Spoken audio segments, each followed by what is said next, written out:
नमस्कार।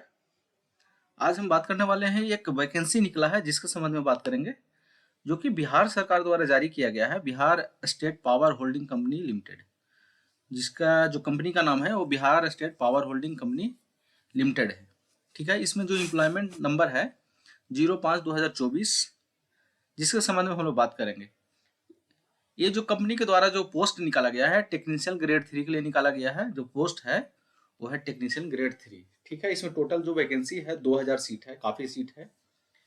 ठीक है, तो इसके बारे में हम बात कर लेते हैं कि इसमें जो 2000 सीट है किस कैटेगरी के लिए कितना है, और अदर स्टेट वाले इसमें एलिजिबल होंगे या नहीं होंगे।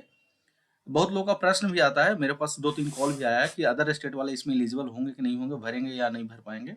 तो इसमें भी हम क्लियर करेंगे, तो वीडियो का लास्ट तक आप बने रहें। ठीक है, क्योंकि बहुत ऐसे स्टेट हैं जो कि अदर स्टेट वाले के लिए कोई एलिजिबल नहीं मानते हैं, उनको ऐसा कंडीशन लगा देते हैं ताकि जो है अदर स्टेट स्टूडेंट जो है भर ही नहीं सके। ठीक है, तो मैं इसमें बात करेंगे कि क्या अदर स्टेट वाले स्टूडेंट जो है भर सकते हैं कि नहीं, और इसमें क्वालिफिकेशन क्या है, एक्सपीरियंस भी मांगा जा रहा है या नहीं मांगा जा रहा है। ठीक है, तो कृपया वीडियो के लास्ट तक आप बने रहिए। चलिए शुरू करते हैं। इसका जो पोस्ट है टेक्नीशियन ग्रेड 3 है। ठीक है, इसमें टोटल जो सीट है वो 2000 है, और इसमें देखिए कैटेगरी वाइज जो है, कैटेगरी वाइज अनरिजर्व है, ईडब्ल्यूएस है, एससी है, एसटी है, ईबीसी है और बीसी है। ठीक है, जिसमें ए है अनरिजर्व का जनरल, और डब्ल्यू मतलब है वोमेन्स, मतलब गर्ल्स का कोटा है ये। ठीक है, इसमें जो देखिए टोटल सीट जो है अनरिजर्व के लिए 500 है, और बाकी जो है मतलब 1500 जो सीट है, 500 सीट जो है वो है अनरिजर्व कैटेगरी के लिए, और बाकी जो 1500 सीट है वो है रिजर्व कैटेगरी के लिए। जो कि ये जो रिजर्व कैटेगरी आप देख रहे हैं, इसमें जो देख रहे हैं ये जो रिजर्व कैटेगरी है, यहाँ से शुरू होकर के यहाँ तक जो है, इसमें टोटल सीट है 1500। ये जो वैकेंसी है ना, बिहार के जो स्टूडेंट है इसमें अप्लीकेबल सिर्फ बिहार के स्टूडेंट होंगे। ध्यान रखिएगा, जो 1500 सीट है उसमें सिर्फ बिहार के स्टूडेंट अप्लीकेबल होंगे। और ये जो दिख रहा है ना, ये टोटल 500 सीट जो दिख रहा है, ये जो दिख रहा है आपको, इसमें बाहरी स्टूडेंट एप्लीकेबल होंगे। हाँ, इसमें एक चीज ध्यान दीजिएगा, सिर्फ बाहरी स्टूडेंट एप्लीकेबल होंगे ऐसा भी नहीं है। लेकिन इसी सीट में, इसी सीट के अंदर जो 500 सीट है, 500 वैकेंसी है, इसके अंतर्गत ही बाहरी स्टूडेंट आएंगे। इसमें बिहार के स्टूडेंट भी आएंगे जो कि अनरिजर्व कैटेगरी से आते हैं, उस इसी सीट में आएंगे, इसी वैकेंसी में आएंगे। तो अदर स्टेट प्लस बिहार का अनरिजर्व कैटेगरी वाले स्टूडेंट भी इसी में आएंगे। ठीक है, तो इसका जो हमारा सवाल था, जो आपका सवाल था कि क्या अदर स्टेट वाले इस वैकेंसी को भर सकते हैं, फॉर्म को अप्लाई कर सकते हैं, तो इसका जवाब है कि हाँ कर सकते हैं, लेकिन सिर्फ ये जो अनरिजर्व कैटेगरी है उसमें अप्लीकेबल होंगे। ठीक है, तो एक सवाल और आता है कि अगर कोई स्टूडेंट अदर स्टेट में एससी है, एसटी है, ईबीसी है या बीसी है, तो क्या वो अपना वो किस कैटेगरी में आएगा। तो वो अदर स्टेट के लिए, जो अदर स्टेट वाले हैं, वो मान लीजिए ईबीसी है, मान लीजिए कोई बंगाल का है या कोई यूपी का है, वो वहाँ बीसी में आता है, तो यहाँ पे जो अप्लाई करेंगे ना, वो अनरिजर्व में अप्लाई करेंगे। यहाँ पे जो बिहार में जो अप्लाई करेंगे वो अनरिजर्व में करेंगे, ध्यान रखना है, वो बीसी में अप्लाई नहीं कर पाएंगे। ठीक है, कोई एससी में आता है तो एससी वो अपने स्टेट के लिए है, दूसरे स्टेट के लिए नहीं है, क्योंकि स्टेट का कोटा अलग होता है। हाँ, अगर आप सेंट्रल का वैकेंसी भरते हैं तो उस समय एसटी है तो एसटी वाला में भरेगा, ईबीसी है, ईबीसी स्टेट में नहीं होता है, सेंट्रल में नहीं होता है, वहां होता है ओबीसी होता है, तो ओबीसी है तो ओबीसी में भरेगा, एससी है तो एससी में भरेगा, एसटी है तो एसटी में भरेगा, और ईबीसी है तो ईबीसी में भरेगा। कहाँ पे, उस सेंट्रल में। लेकिन स्टेट वाला में क्या होता है, जैसे मान लीजिए कोई वैकेंसी यूपी का निकला, तो जो बिहार वाले स्टूडेंट यूपी में जो अप्लाई करेंगे ना, वो अनरिजर्व में करेंगे, यूआर में करेंगे। ठीक है, तो ये सिर्फ बाहरी स्टेट के लिए ये कोटा सीट है, 500 सीट है। ठीक है, चलिए इसका क्वालिफिकेशन बात कर लेते हैं। क्वालिफिकेशन इसमें जो मांगा गया है, मिनिमम क्वालिफिकेशन मैट्रिक है, कोई मैट्रिक किए हैं तो भर सकते हैं, लेकिन उसके साथ आईटीआई भी होना जरूरी है। उसके साथ क्या है, आईटीआई भी होना जरूरी है। ठीक है, ऐसा नहीं कि इंटर प्लस ITI है, ऐसा नहीं है। मैट्रिक किए हैं और साथ में IT, उसके बाद ITI किए हैं, तो 2 साल का ITI मांग रहा है इसमें। किससे? देखिए इलेक्ट्रीशियन से मांग रहा है, इलेक्ट्रीशियन से। इलेक्ट्रीशियन ट्रेड से अगर ITI किए हैं 2 ईयर का, तो ये भर सकते हैं। इस एक सवाल और है कि अगर कोई किसी का कॉलेज NCVT और SCVT, अगर SCVT से भी है तो भी अप्लाई कर सकते हैं और NCVT से भी है तो भी अप्लाई कर सकते हैं। इसमें कंफ्यूज नहीं होना है कि भाई हमारा कॉलेज तो SCVT से अप्लाई करेंगे या नहीं करेंगे। तो देखिए इसमें लिखा हुआ है कि दोनों जो है अप्लाई कर सकते हैं। ठीक है, इसमें एक क्राइटेरिया और देखिए एक नोट्स में दिया हुआ है कि नोट्स में देखिए क्या हुआ है कि अपेयरिंग कैंडिडेट जो है are not eligible to apply, मतलब अपेयरिंग कैंडिडेट जो है इसके लिए एलिजिबल नहीं है। इसके लिए कोई अगर मान लीजिए ITI कर रहा है, पास नहीं हुआ है, तो वो स्टूडेंट, वैसे स्टूडेंट इस फॉर्म को नहीं भर सकते हैं, चाहे वो किसी स्टेट से आता हो। ठीक है, चलिए आगे बात करते हैं। इसके बीच में एक थोड़ा सा बताना चाह रहे हैं कि बोधि टेक्निकल जो है वो इसके लिए स्पेशल बैच लेके आया है। तो ये बैच आप जो है स्पेशल बैच है, तो ये बैच आप ज्वाइन कर सकते हैं। ये बैच है 40% डिस्काउंट पे मिल रहा है। 249 का कोर्स है, 149 में दिया जा रहा है। ठीक है, 149 में दिया जा रहा है। सिर्फ टेक्निकल का तैयारी करवाता है बोधि टेक्निकल, सिर्फ टेक्निकल का तैयारी होगा। जनरल के लिए आपको खुद से प्रिपरेशन करना पड़ेगा। ये सिर्फ 149 में टेक्निकल का दिया जा रहा है जिसका वैलिडिटी 1 साल है। चलिए आगे बात कर लेते हैं। इसका जो है ये लेवल 4 में ले रहा है। चलिए इससे ज़्यादा मायने न रखता है लेवल 4 क्या होता है, 3 क्या होता है, 1 क्या होता है। ठीक है, इस पर हम बात कर लेंगे, इसका सेपरेट वीडियो बनाएंगे। ठीक है, लेकिन ये लेवल 4 में है, परमानेंट है, गवर्नमेंट रेगुलर पे स्केल्स द्वारा मिलेगा ये।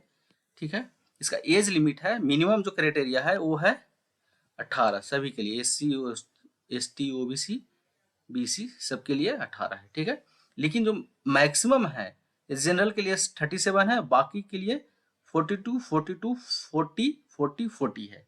ठीक है, SC ST के लिए 42 है और EBC BC और फीमेल के लिए 40 है।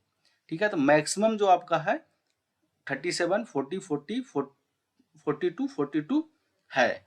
ठीक है, लेकिन मिनिमम जो होना चाहिए, मतलब आपको देखना पड़ेगा कि आप अगर जनरल में आ रहे हैं तो मैक्सिमम 37 होना चाहिए, मिनिमम 18 होना चाहिए। ठीक है, अगर मान लीजिए कोई EBC में आ रहे हैं तो मिनिमम 18 होना चाहिए, मिनिमम क्राइटेरिया 18 है। ठीक है, बाकी आप इसमें देख सकते हैं कि आप किस कैटेगरी में आ रहे हैं, तो उसके अनुसार आप मैक्सिमम लिमिट देख सकते हैं इसका। ठीक है, चलिए इसका बात कर लेते हैं कि फी क्या है। तो फी है इसका 1500 है, वो है जनरल के लिए, अनरिजर्व जिसको बोल रहे हैं, जनरल मतलब अनरिजर्व समझिएगा। दूसरा है EBC के लिए और तीसरा है OBC के लिए, सॉरी BC के लिए। तीनों जो कैटेगरी में आते हैं वो 1500 उनके लिए फी है। बाकी SC ST दिव्यांग और फीमेल, ये 4 कैटेगरी हैं जिसके लिए 375 रुपये फी है। तो ये सोच समझ के फॉर्म भरें, क्योंकि 1500 फी भी लग रहा है और ऐसा नहीं कि बाद में जाकर के फॉर्म आपका रिजेक्ट हो जाए। तो सोच समझ के फॉर्म भरें कि आपको किस कैटेगरी में भरना है, किस कैटेगरी के लिए एलिजिबल है। तो ये ध्यान रखिएगा कि वो आपको फी भी लग जाएगा और बाद में ऐसा ना हो कि फॉर्म रिजेक्ट हो जाए, तो ध्यान रखिएगा। और इस पर एक सेपरेट वीडियो भी बनाएंगे कि इसका फॉर्म कैसे अप्लाई करना है। ठीक है, फॉर्म अप्लाई करते वक्त क्या क्या ध्यान देना है, इसका एक सेपरेट वीडियो बनाएंगे। तो कृपया मेरे चैनल को सब्सक्राइब कर लिए, लाइक कर दीजिए और दोस्तों को चाहे तो शेयर कर दीजिए, तो कि जो कि ITI किए हुए हैं और ये फॉर्म भर रहे हैं, ताकि उनको इस वीडियो देख करके कुछ हेल्प मिल जाए। ठीक है, चलिए आगे बात करते हैं इसका डेट। इसका डेट क्या है, इसका जो अप्लाई डेट जो है 1/4/2024 है, मतलब 1 अप्रैल से शुरू होगा और लास्ट डेट है 30/4/2024, मतलब 30 अप्रैल 2024 को एक लास्ट है। इसका एग्जाम जो टेंटेटिव एग्जाम डेट दिया है मई और जून दिया है, आपको इस हिसाब से तैयारी करना है। इसका एग्जाम मई और जून में होना है, मतलब अप्रैल मई जून, मतलब मान के चलिए मैक्सिमम आपको 2 मंथ है, 2 मंथ में आपको तैयारी करना है। तो टेक्निकल का तैयारी अब मेरे ऊपर छोड़ दीजिए, टेक्निकल का तैयारी आप उम्मीद रखिए कि आपका टेक्निकल का पूरा सिलेबस जो है वो हम कंप्लीट करा देंगे। ठीक है, इसका रिवीजन भी कराएंगे, क्योंकि हमारा बोधि टेक्निकल ऐप पे जो है, बोधि टेक्निकल ऐप पे चैप्टर वाइज आपको देखिए क्या क्या मिलेगा वो मैं बता दे रहा हूँ आपको। ठीक है, देखिए क्या क्या मिलेगा, चैप्टर वाइज आपको लेक्चर मिलेगा, एमसीक्यू टेस्ट मिलेगा और सॉल्यूशन मिलेगा, ठीक है। और कम्पिटेटिव लेवल का जो है लेक्चर मिलेगा, एमसीक्यू टेस्ट मिलेगा और सॉल्यूशन मिलेगा। ये जो है कम्पिटेटिव लेवल है और ये है चैप्टर वाइज। ये भी कंपटीशन के लेवल से ही पढ़ाएगा, लेकिन ये चैप्टर वाइज पढ़ाया गया है।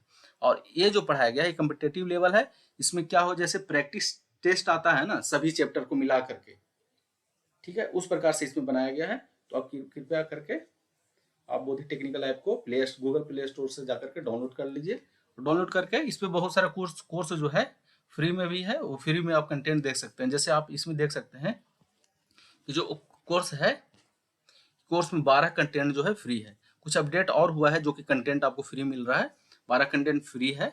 तो आप कृपया इसको डाउनलोड कर लीजिए। फ्री कंटेंट तो देख ही सकते हैं, उसमें ऐसा नहीं कि डाउनलोड करने का कोई फी लगता है और लॉगिन करने का भी कोई फी नहीं है। जब तक आप कोर्स परचेज नहीं करेंगे तब तो कोई फी नहीं देना पड़ेगा। और इसमें बहुत सारा वीडियो जो है आपको फ्री मिल जाएगा। जैसे ये जो वीडियो बना रहे हैं ये यूट्यूब पे भी अवेलेबल है, फेसबुक पे भी अवेलेबल है और आपको बोधि टेक्निकल ऐप पे भी अवेलेबल है फ्री में। बहुत सारे ऐसे नोटिफिकेशन आते हैं जिसका वीडियो हम बोधि टेक्निकल ऐप पे डालते रहते हैं। मतलब आप ITI अगर कर चुके हैं या कर रहे हैं तो आपके लिए ये जो ये जो ऐप है आपके लिए बहुत यूजफुल होने वाला है, क्योंकि सारा इन्फॉर्मेशन इस पर आपको मिलेगा। आपको कहीं दूसरी जगह जाने की जरूरत नहीं पड़ेगा, ठीक है। चलिए आगे बात कर लेते हैं। हम लोगों ने डेट बात कर लिया, अब हम बात करते हैं इसका सिलेबस। तो सिलेबस जो है एक लाइन आप समझ लीजिए कि जो सेकेंड ईयर का जो आपका है, सेकेंड ईयर का जो सिलेबस है वो कंप्लीट आपको पढ़ना पड़ेगा, साथ में फर्स्ट ईयर का भी पढ़ना पड़ेगा। क्यों? क्योंकि कहिएगा तो इसमें तो सेकेंड ईयर लिखा हुआ है, तो इसलिए पढ़ना पड़ेगा कि आप ऐसे समझिए, मान लीजिए आपको सिंक्रोनस मोटर आता है, जनरेशन भी आता है, तो क्या आपको करंट आता है या नहीं आता है? तो करंट का ट्रांसफर, मान लीजिए अगर प्रश्न रहता है तो जाहिर से बेसिक इलेक्ट्रिसिटी से आ जाएगा, कुछ एसी मशीन से आ जाएगा, कुछ ऐसे जो होगा एसी फंडामेंटल से आएगा, कुछ मैग्नेटिज्म से आ जाएगा। तो आप बोलिएगा कि वो तो सिलेबस में है ही नहीं। तो भाई जब आप ट्रांसफार्मर जान रहे हैं तो मैग्नेटिज्म जानना तो जरूरी है ना, तब ना आप ट्रांसफार्मर को समझ पाइएगा। अब कहिएगा कि सर हम तो डीसी जनरेटर पढ़ लिए, अब हम करंट नहीं जानते हैं, तो ऐसा नहीं होता है। तो आप ये मान के चलिए कि इतना तो पढ़ना ही है, इसके अलावा भी 2-3-4 चैप्टर जो है वो आपको पढ़ना पड़ेगा, ठीक है। तो सिलेबस इतना दिया हुआ है, लेकिन इसके रिगार्डिंग जैसे कोई बोले कि सर हम तो इंटर कर लिया, तो क्या आप मैट्रिक किए हैं कि नहीं किए हैं? ऐसा तो नहीं हो सकता ना कि इंटर कर लिया मैट्रिक नहीं किया। तो जब आप इतना जान रहे हैं तो फर्स्ट ईयर का सिलेबस भी तो जानिएगा ना। तो फर्स्ट ईयर में बहुत ऐसे नहीं जान रहा है, लेकिन कुछ पार्ट जो है आपको जानना होगा, ठीक है। तो उससे भी आपको प्रश्न रहेगा, ये आप निश्चिंत रहिए, ठीक है। चलिए वीडियो काफ़ी बड़ा हो गया है, आप चलिए यहाँ पे क्लोज करते हैं। ये वीडियो जो अवेलेबल है वो आपको बता दें बोधि टेक्निकल ऐप पे अवेलेबल है, बोधि टेक्निकल जो यूट्यूब चैनल है उस पर अवेलेबल है, और बोधि टेक्निकल ऐप नाम के फेसबुक पेज है उस पर भी अवेलेबल है। ये तीनों पे अवेलेबल है, तो कृपया इस तीनों पे वीडियो जा करके देख सकते हैं, ठीक है। चलिए आज क्लोज करते हैं, थैंक यू।